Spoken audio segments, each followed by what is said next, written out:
Welcome back to Real Estate Mindset. Today's video is going to be absolutely bonkers. Now, the data is in and the drama, you guys, just continues because people are still not listening. People are still overspending recklessly. They're not listening to all of the recent owners. Here's the thing, you guys, roughly 12 million Americans purchased through the pandemic. Now, depending on when you purchased, you may have done well if you purchased in 2019, maybe even 2020. And if you refinance in 2021, trust me, you're in a lot better situation than any of these recent purchasers because on a national average, we are now down 1.1% year over year, which means if you bought at the peak, you're down a whole bunch of money. And today's video, you guys, is about the dangers of rushing the purchasing process. I really want you guys to understand why so many people have buyer's remorse right now, and let's learn from them, right?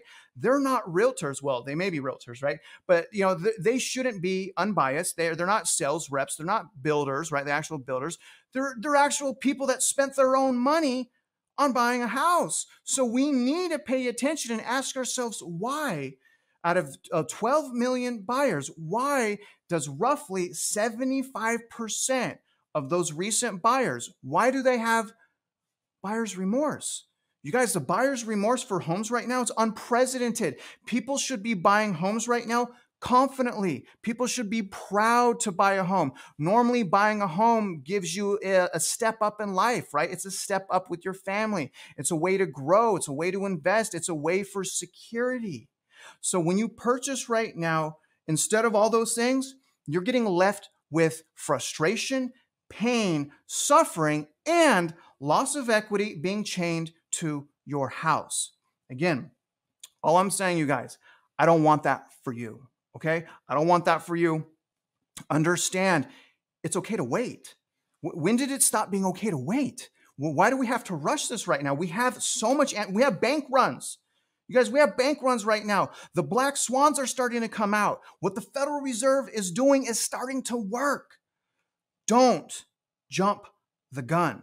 And here's the thing, you guys, I'm in this with you. I'm renting right now myself, painfully. I had a downgrade, okay? I downgraded. I didn't sell my primary residence. I don't believe we should sell, depending on when you bought, right? I think that holding real estate is normally a very smart thing. Plus, I have a 2.12% on my mortgage, right? I'm one of the people that has a rate under 3%. So my mortgage is essentially an asset. But the thing is, guys, I'm renting right now. I've downsized my family and I. And I don't like it. You know, this room that you guys see behind me, this is just a normal office. I can hear my children playing right outside behind Darth Vader. That's why Darth Vader is there. It's like to scare them away. I'm just kidding. It's not. I love my children so much, you guys. So there is positives as well because we're doing it together as a family. So we're proud of ourselves as well for taking this hit. But I'm just letting you guys know I'm in this with you. And it is a bit frustrating because I'm watching my market every single day. And I see a bunch of houses that I'm willing to buy if I'm willing to have buyer's remorse. But I'm not willing to do that. The only way you're going to get me to buy in this market is if I can find a deal of my dreams on a house that I love. If I can't find that, I'm not buying. I'll continue to rent. It is what it is. But regardless, you guys remember, I'm not a financial advisor. I'm just a person that's renting, that's frustrated. Even though my bio is as a realtor, loan officer, and instructor in real estate for the last 2 decades. So what do I know, right? I had a foreclosure, bankruptcy, and repo and tax lien. So maybe I'm not that good at investing, but I will tell you this. I know what not to do because I did the wrong things already. And some people learn from their mistakes, and that's me. And I'm sharing those mistakes with you guys. So please just like the video for that, you guys. Like the video, shoot me a comment below, you guys. Let me know that you're learning from these videos. Share the video, hit notifications. But regardless, let me show you the article that we're going to start on. So we're going to start with the National Association of Realtors, you guys. They just put out an article, a little while ago called Buyer's Remorse is Rampant Among Pandemic Purchasers. So we're going to read a little bit of this and then we're going to move on. A large crop of unhappy homeowners is emerging after having time to settle with their hasty pandemic purchase in the last couple of years. Buyers at the time were bidding up home prices to beat out fierce and foolish competition, and many waived. Just let me read that again. It's hard for me. It's hard for me as a professional in this industry to read this, that believes in caution, that believes people should stop, come back and buy when the market's ready, when you're ready. This drives me crazy. Many waived the home inspection or appraisal, unbelievable, to get the house they wanted. But it is now clear that they actually didn't want it. It was their emotions. You guys, listen. It was their emotions. We're in an industry right now ran by emotions with professionals that understand how to take advantage of your emotion. There's no guessing on that. Great realtors are hard to find. That's why I tell you guys all the time, if you find a great realtor, hold on to them. They're worth their weight in gold. And if you're a realtor, if you're listening to this, all you have to do is be honest, be transparent, be cautious, understand what you're selling. You're selling someone's future, their dreams. Stop playing with their emotions. I'm sorry. But now they may regret the extremes they went to for a home. More than 3/4 of U.S. homeowners who purchased in the prior year expressed regret about their decision, according to an October survey by Hippo, a home insurance group. So not only do we have Hippo, we have Zillow, and they're all coming up with about the same thing. About 3/4 or 75% of the recent homeowners know and now realize that they made a mistake. But let's see what type of mistake they made. So here's a chart right now that the article is referencing. This will be linked in my description. As always, you guys, I like to give you the data. Again, don't let other people, including myself, do the thinking for you. I'm just sharing you my opinion, but follow the data yourself, like I always say, right? Because everyone's situation and market is unique, okay? But let's look at the reasons why people are having regret. Now, the first one, the primary reason, right here, 30% of people. Why is it only 30% of people, right? I don't understand. It's only 30% of people. But 30% of the homeowners feel like they spent too much. And to me, that should be like the primary reason. That's where I stop, right? I'm done. At that point, I spent too much. I'm done. I'm not moving forward. But they still move forward. Look at this. Number 2 reason, 26% bought too quickly. Okay, but that's actually in many categories, in my opinion. When you buy too quickly, you can't do proper home inspections, and the home may require maintenance, as you can see here, as we can also see on this one. Okay, we could see here, I was pressured to make an offer. I bought sight unseen. I don't like the home's location. I don't like my neighbors, and I don't like my home. So I'm just going to categorize all that into one. That's one group, and that group is buying too quickly. And that's my point. This is my case in point right here, you guys. That's what I'm warning you about. Agents, realtors, not all of them, okay? Not all of them. So if you're a realtor, you're listening to this, understand, I'm not saying all realtors, but I am for sure on record saying most all realtors. Most all realtors play on people's emotions and pressure them with their emotions to buy before they should. And that's why I say, again, I keep going back to this, you guys, because this is so important. Do your homework on your realtor. Have them do market analysis. Enough of the cheerleading. If they start cheerleading, say stop. That's what all the people with 75% buyers regret were hearing. They're hearing the cheerleading, the pressure, right? We need realtors right now to step up, provide data, market analysis. What is the average home selling for? Am I getting a great deal? What if I have to sell my house? What could it rent for, right? There's so many things that realtors should be doing that they're not. Drives me crazy. So there's no wonder why there's so much buyer's remorse. These people are professionals at understanding and playing the emotions of home buyers. And that's the truth. But here's the thing, you guys. Let's just take a look at just how unaffordable homes are right now. Take a look. All right, so here's something that I really enjoy referencing. This is the payment to income ratio versus 30-year fixed rate mortgages. Now, I really want to reference this, you guys, because this is really explaining to us the reason why we need to hold off buying a home, because we really can't purchase a home right now. Most people can't purchase a home right now confidently because it's just unaffordable. We're sitting right now. Okay, that's where we're sitting right now. That's 33.2% of our income going to paying our mortgage. That's insane, you guys. The last time things were this unaffordable, look at the last bubble.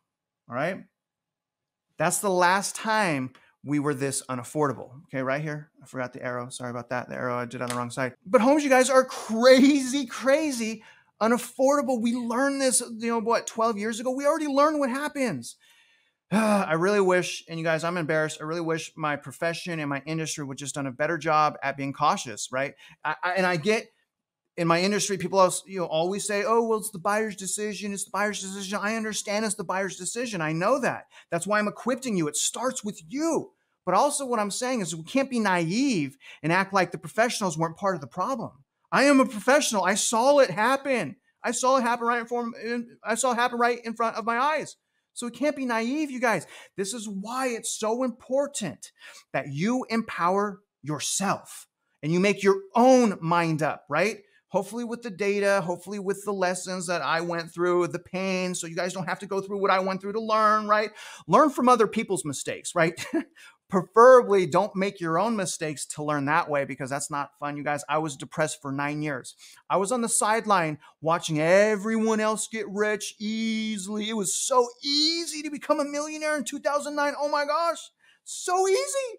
And I was on timeout and I watched it happen. You guys, I don't want you to go through that. But let me show you guys again why homes are so unaffordable. Look at this. All right, guys. So here's a Fred economic data median sales price of houses sold in the United States. And here's what I really want to point out. All right, so let me zoom in here, because I really need you guys to understand that the housing market bubble right now it's worse. The actual bubble, as far as equity, growth breaking fundamentals, right? Equity growth breaking fundamentals is what we're talking about here, right? I'm saying there's a crash. There's a housing crash going to happen in the form of price crash, right? I'm being specific.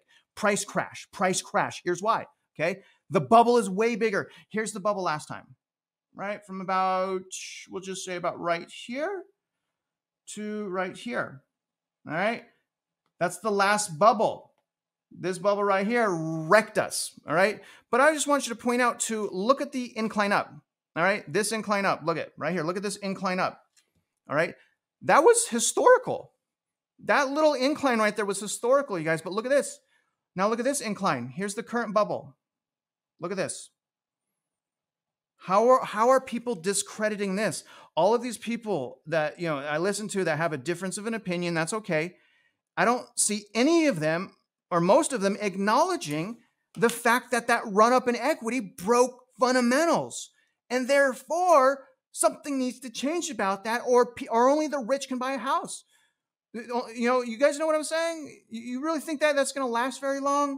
Do y'all really think so? We get to vote people in office, you guys. Hopefully we do a better job voting. And I'm not going to get into politics. I'm just saying, hopefully we do a better job voting and don't just pick people based on how much money they print. Do y'all see what I'm saying here? Look at how damaging the money printing really was. But that's not all. It's not just this, you guys. It's not just property values. So that's one thing, okay? But the massive increase in property values isn't the only reason things are so unaffordable. The entire US was rug pulled and flip-flopped. These houses, people are paying notes on the increased houses based on 2-3% interest rates. So not only are houses really overinflated right now, we now have interest rates, you guys, in the 7%. We have a twofer. We have two problems right now. And the Federal Reserve has said, chill out, let us reset it. But yet the market continues to fight the Fed. And you shouldn't do that. When we're dealing with first-time home buyers, they don't know. You guys, they don't know what to expect. They haven't gone through this before. They don't know the pain. They don't know that things can fall apart in a snap of the fingers. If you keep your head in the sand, you're going to blow with the wind. But if you're aware, maybe it's a little scary. Who cares? Life is scary. But if you're aware, at least you have a fighting chance to make the right decision. Do y'all see my point? But look at interest rates. So here's the Fred economic data, 30-year fixed rate mortgage average in the United States. And I really want to just show you guys, how much higher we are on interest rates versus the last 10 years. So this is a 10-year outlook of interest rates. And really, in this line right here represents basically the lockdowns. It was a mild recession. So, interest rates were like super low, like, low 3% and even under 3% this entire time right here. So during this time, that's when equity values went up, right? So now that we have interest rates way up here, raise your hand if you think property values are going to sustain. They can't sustain. Not only do we have that run up in prices and median sales price, we also have interest rates that have not been this high in the last 10 years. So if we go back to right here, same thing, you guys. All of that equity growth was interest rates under 5%. All right. All of that growth was under 5%. So I ask you guys, will you please just consider what I'm saying? Don't let me do the thinking for you, but at least consider what I'm saying. Consider the past. Consider the inversion of the bond yields, the 2 and the 10 inversion. Consider these things. Consider the buyers that own right now and the remorse that they have. Those are the people that are the biggest at risk of foreclosure. Don't do that to yourself. It's better to rent right now and throw away our money, because that's what rent is generally. Generally, it's that. Although right now it's safe. It's a safety. I can literally right now, because I'm renting, I could move. I can move wherever I want. I could buy at any time. I'm qualified. And in fact, not only am I qualified, I can afford to buy. I'm well qualified. But the thing is, buying right now, it's still breaking fundamentals. The affordability is not there. We're not going to have equity growth, and the pain hasn't properly hit the housing market enough yet to reset it. But again, my point is, stop. All right. If you're out there, if you're trying to decide, you're barely hanging on, you got to go find a house because rates are just going to go up. Please, you guys, if you're not going to listen to me, listen to the current owners. Listen to the people that were not strong enough to stay on the sidelines. And I know not everyone is just staying on the sidelines, and I know some people must buy for different reasons. You guys, I'm not knocking you. All right. I'm not knocking you. I know there's different reasons to buy, but all I'm saying is if you are on the sidelines, you're barely hanging on, please just consider the things that I'm saying. Please consider what the other people are saying. Consider that home values went up. Consider that the bubble that we have right now is bigger than before and done in half the time. Please, you guys, consider that interest rates haven't been this high for what, 20 years? Consider these things, you guys. This is a massive financial transaction. Don't take it lightly. Now, other than that, guys, I really appreciate you following along with me. And if you're out there investing in real estate, I wish you luck and I hope you win.